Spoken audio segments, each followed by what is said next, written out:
अस्सलाम वालेकुम एवरीवन, मैं हूँ फिज़ा फ़हीम और आप देख रहे हैं पाकिस्तान स्टॉक मार्केट अपडेट्स। हम यहाँ सर हाजी इकबाल के ऑफिस में मौजूद हैं।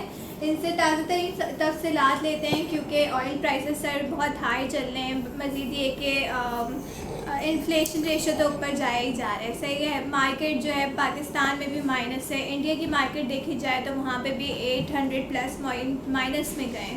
तो आप इसको ओवरऑल क्या इम्पैक्ट देते हैं कि ये माइनस की वजह जो मार्केट में इतना प्रेशर देखा जा रहा है दुनिया भर में, इसकी क्या वजह है? देखो, जो आज हुआ है ना, इसकी वजह तो ये टोटली रशियंस। या सुबह उठे तो ऑयल था ऑलमोस्ट 96, या और रशिया ने कह दिया कि हम इन्वेट करेंगे यूक्रेन को। तो ये खबर बहुत बुरी आ गई। या पहले कल परसों यूँ लग रहा था कि अमेरिकन सदर इनसे मिलेंगे, मुलाकातें होंगी, मगर वो कुछ हुआ नहीं और इन्होंने कह दिया कि हम तो उसको वो करेंगे। और उसकी वजह से जो पुतिन का बयान आया, उसकी वजह से ऑयल इतना जम कर गया तो पूरी एशियन मार्केट है वो नीचे आ गई, सारे रेड जोन में आ गई। इसकी वजह से बॉम्बे भी खुली तकरीबन 600-700-800 पॉइंट। पाकिस्तान की मार्केट भी यही लग रहा था कि ये आज यहाँ बहुत ज़्यादा पिटाई होगी और वही हुआ। मार्केट ऑलमोस्ट तकरीबन 400-500 पॉइंट नीचे ही है। और यहाँ की मार्केट में तो चलो दूसरी भी वजह बहुत है, गवर्नमेंट के फैक्टर्स बहुत है यहाँ। उसकी वजह से देखो ना, ऑयल जम कर गया ना, ये है ना इकोनॉमी को बहुत डिस्टर्ब करता है, पाकिस्तान स्पेशली। और दूसरी बात, अगर ये चीज़ें रही ना, ये रशियन ब्लॉक्स की, यूक्रेन की, तो मुझे डर लग रहा है कि ये जो ऑयल है ना, ये $110 भी हो सकता है। ये जम इसलिए कि पाकिस्तान को उसकी वजह से बहुत ही नुकसान हो रहा है।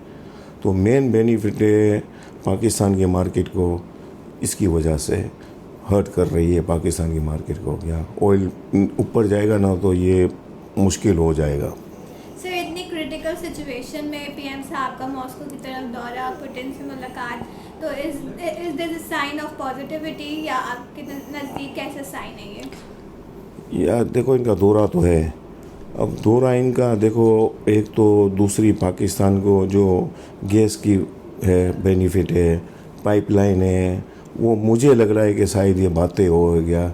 मगर अब है ना कि ये बातें शायद ये रुक सकती है, इसलिए कि उनके मसले बहुत ज़्यादा बढ़ गए हैं यूक्रेन के। क्या तो वो टाइम भी नहीं दे रहे किसी को, तो उसकी वजह से ये जा रहे हैं। तो ये पाकिस्तान को बेनिफिट मिल सकता है पाइपलाइन में गैस की वजह, गैस के थ्रू। मगर अल्लाह करे ये हो जाए, इनकी डील हो जाए, MOU साइन हो जाए, तो उसकी वजह से थोड़ा बेनिफिट पाकिस्तान को 2-3 सेक्टरों में मिल सकता है। ठीक है सर। सर, स्विस स्कैंडल का भी बड़ा रूमर आया, फिर न्यूज़पेपर में भी बड़ी खबर छपी है, तो इसका क्या इम्पैक्ट होगा सर मार्केट में? देखो, इसका कोई इम्पैक्ट नहीं होगा। देखो, ये तो हर 2 साल के बाद आपको ये चीज़ें आती ही रहती है। क्या it's a hue and cry. या ये आएगी, ये चली जाएगी। देखो ना, कितनी पनामा लीग वो आई, ये आई, वो आई, बनाना में ये चीज़ें होती रहती है। क्या मगर जो स्विस का अभाया है ना, तो उसकी वजह से देखो ये मार्केट को हर्ट नहीं करेगा। या ये तो मार्केट के लिए बहुत अच्छा है इसकी वजह, क्योंकि वहाँ से अगर पैसे ये ले आते तो हमारी मार्केट के लिए बहुत ही अच्छा है। मगर इसको कोई इतना बड़ा इशू नहीं है ये मार्केट के लिए। ठीक है सर।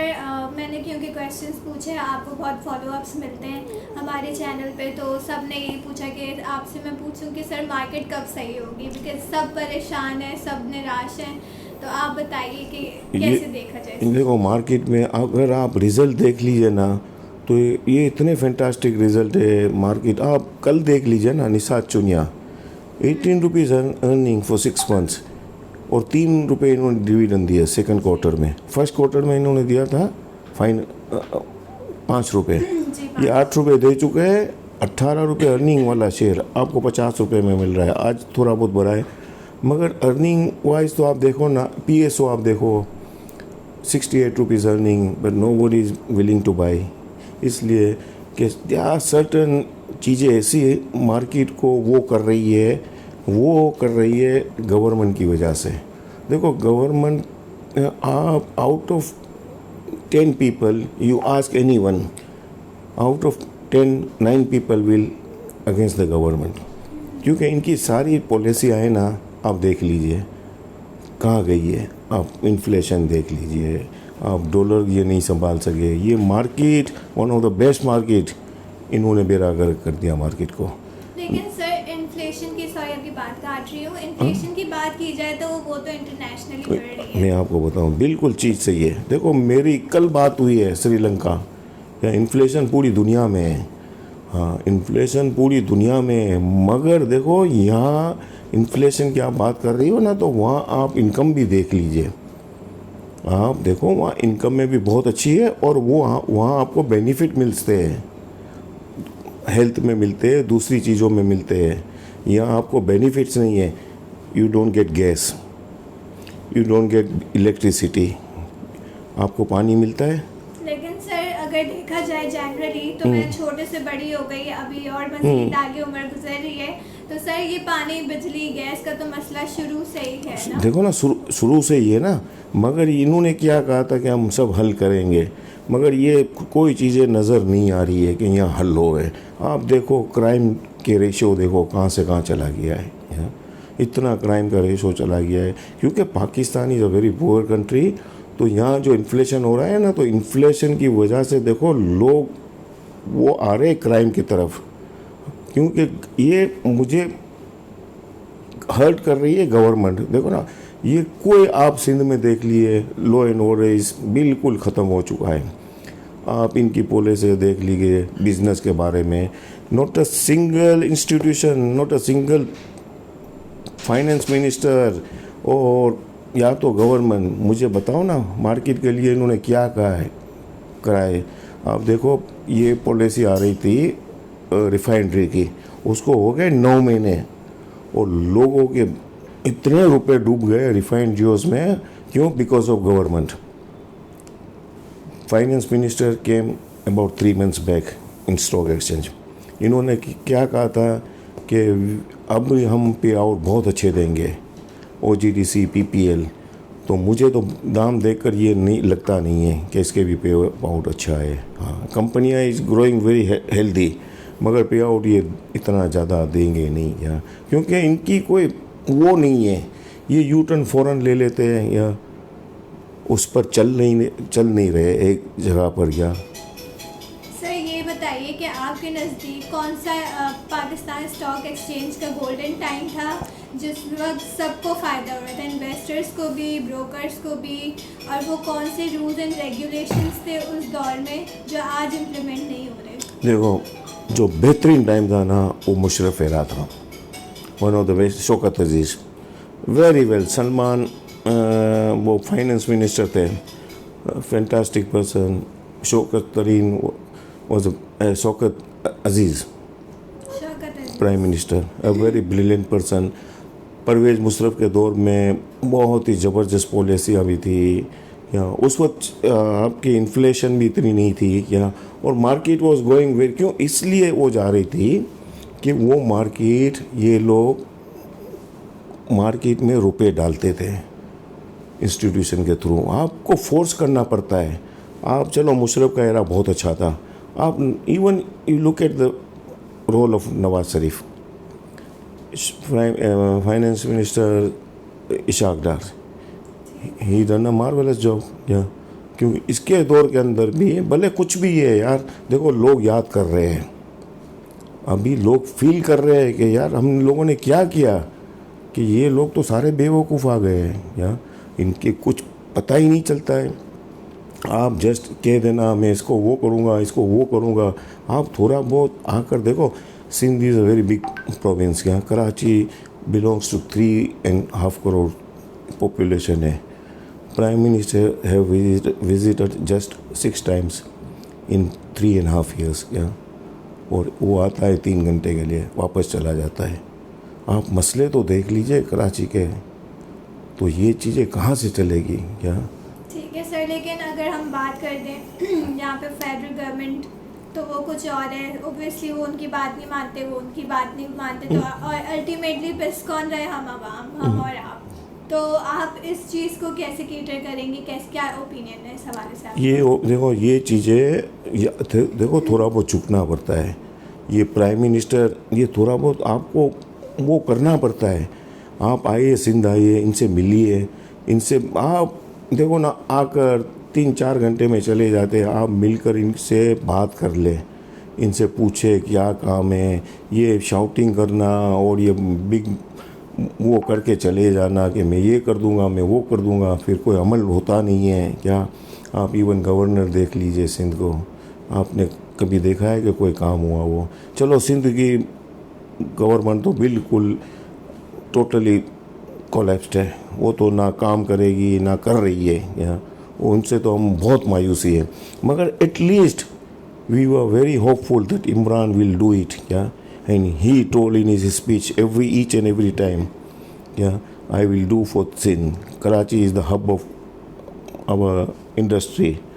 मगर कोई कराची को पूछ ही नहीं रहा है। या आप देखें ना, कौन पूछ रहा है कराची को यार?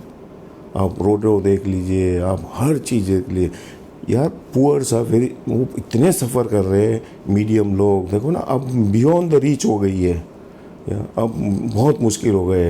एक स्टॉक थी, यहाँ से लोग कमाते थे, क्योंकि अगर स्टॉक चलती है ना तो आपके फ्लोरिश जाती है दूसरी जगहों पर भी। यहाँ से क्रिएट बहुत रुपए होते हैं, फिर वहाँ एक जगह से दूसरी जगह, दूसरी जगह तीसरी जगह। वो देखो ना, 1 साल के अंदर इन्होंने इतना कर दिया है, वो गिरा दिया स्टॉक को कि लोगों का कॉन्फिडेंस है ना। ये देखो रशिया को तो है, मगर ज़्यादा जो है ना वो गवर्नमेंट ने इसको नीचे ले आने में गवर्नमेंट का कसूर है क्या? इनकी कोई पॉलिसी, एक भी पॉलिसी अभी तक वो नहीं हुई है, फेवर नहीं दी है स्टॉक को। सर जनरली स्पीकिंग कि जो भी न्यू इन्वेस्टर्स हैं या ओल्ड इन्वेस्टर्स हैं, तो आपने देखा मार्केट कितनी क्रिटिकली चल रही है, अनएक्सपेक्टेडली जो है ना इसके रिजल्ट्स आ रहे हैं, कहीं अच्छा आ रहा है, कहीं बुरा आ रहा है। तो इस वक्त हम जैसे लोगों को क्या करना चाहिए? कितना देखें? आप सब कहते हैं कि सोच समझ के इन्वेस्ट करें, पढ़ के इन्वेस्ट करें, लेकिन results are unexpected and unpredictable. तो व्हाट डू यू सजेस्ट? देखो ना, मैं तो जैसे आपने कहा हम लोगों को क्या करना चाहिए, तो मैं तो आप लोगों को ये एडवाइस करूँगा कि जो अच्छे जो कंपनी के रिज़ल्ट है, अच्छी कंपनियाँ हैं, उसमें आप रुपए डालें, मगर 20% से 30% वहाँ डाले रुपए। वहाँ देखो, वहाँ भले ये गवर्नमेंट की पॉलिसियाँ दूसरी थोड़ा बहुत काम नहीं हो रहे, इन्फ्लेशन बहुत बढ़ रहा है, क्योंकि डर है इंटरेस्ट रेट का भी, क्योंकि इंटरेस्ट रेट बढ़ सकता है, इसकी वजह से भी इसलिए लोग नहीं आ रहे क्या? तो मैं यही कहूँगा कि you by the shares which पे यू द डिविडेंड। हाँ, don't go in the shares they don't pay, क्योंकि अगर वो शेयर्स में आप चले जाते हो ना तो उसमें आपकी फिर बारी नहीं आती है क्या? आपको वो नीचे भी जा रहे हैं और आपको कुछ मिलेगा नहीं उससे। सर आपके वीडियो में कमेंट सेक्शन पे कमेंट आया था कि आप जो है सबको बता रहे थे कि बैंक सेक्टर गुड, वहाँ पे इन्वेस्ट करें, लेकिन अनफॉर्चुनेटली कुछ ऐसे बैंक है जिनका डिविडेंड एक्सपेक्टेड था और नहीं आया। तो इस हवाले में आप क्या? ये आपकी बात बिल्कुल सही है। देखो ना, we were very disappointed with Askari bank, they didn't pay out very good earning. BOP they paid 12.5% bonus इन्होंने दिया। हम लोग एक्सपेक्ट कर रहे थे 1.25 रुपया अर्निंग, और वही है देखो 12.5 बोनस दे दिया तो रुपया डिविडेंड नहीं हो गया क्या? मगर हो क्या गया है कि एक कॉन्फिडेंस गेन है ना, वो मार्केट से बिल्कुल हट गया है, इन्वेस्टर का इतना हट गया है कि वॉल्यूम बिल्कुल श्रिंक हो गया है, इसलिए कि लोगों को इतनी मार पड़ी है कि आप सोच भी नहीं सकती हो, या इतनी ज़्यादा मार पड़ गई है। तो लोग कहते हैं कि अभी हमको डिविडेंड वालों में भी नहीं जाना है, मगर मेरा कहना यही है कि यहाँ रुपए थोड़े बहुत डालेंगे ना तो यहाँ से ये लोग हारेंगे नहीं। हाँ, मैं इतना बता दूँ, क्योंकि दाम है ना, दाम इतने आपको 2p पर शेयर्स मिल रहे हैं, बहुत सी आइटम में मिल रही है क्या? आप बाहर चले जाएँ, आपको कितने p पर शेयर्स मिलते हैं, मगर यहाँ देखो पे आउट बहुत अच्छे हैं। हाँ, पे आउट इतने। और देखो दूसरी बात क्या है पता है, अब हर बंदा नेगेटिव में आ गया है। और देखो ये बात सुन लो, nobody is bigger than market. ये चीज़ है, nobody is bigger than market. आप कहते हो कि यार वो चलाता था, ये चलाता था, देखो ना अब लोगों को पता चलता है क्या, no you can't rule the market. हाँ, वो अपनी डायरेक्शन पर चलती है। मंदी होगी ना तो ये मंदी से आप नहीं निकल सकते हो। और ये देखो ना, ये मंदी से निकलेगी ना तो अचानक ये तेज़ी की उसमें आ जाएगी। अगर तेज़ी के फेज़ में आ गई ना तो कोई भी उसको नहीं रोक सकता है। हाँ, तो ये तेज़ी मंदी तो ये सदियों से चल रहा है क्या। ठीक है, तो सर हम इसको एज अ पॉजिटिवली लें कि हमें अभी जो है क्योंकि मंदी है तो अभी इन्वेस्टमेंट करके रखनी चाहिए ताकि जैसे ही तेज़ी आए तो हम उससे प्रॉफिट गेन कर सकें, राइट। मेरे हिसाब से तो देखो ना, ये मंदी में माल लेना चाहिए क्या। मेरे को बहुत अच्छा लग रहा है। यहाँ देखो थोड़े बोल लो, यहाँ से हार की कम बहुत ज़्यादा है, इसलिए कि रेट इतने नीचे आ गए, अच्छी आइटमों के बहुत नीचे आ गए। हाँ, मगर एक चीज़ है कि ये लोग बिल्कुल कोई काम नहीं हो रहा है, मैं इतना बता दूँ। हाँ, गवर्नमेंट सेक्टर के अंदर बिल्कुल कोई काम नहीं हो रहा है। उसकी वजह से ये मार्केट बहुत ही डिस्टर्ब हो गई है, क्योंकि इन्वेस्टर बिल्कुल हट गए हैं। इन्वेस्टर इतने हट गए कि बोल रहे कि हम आकर करें क्या।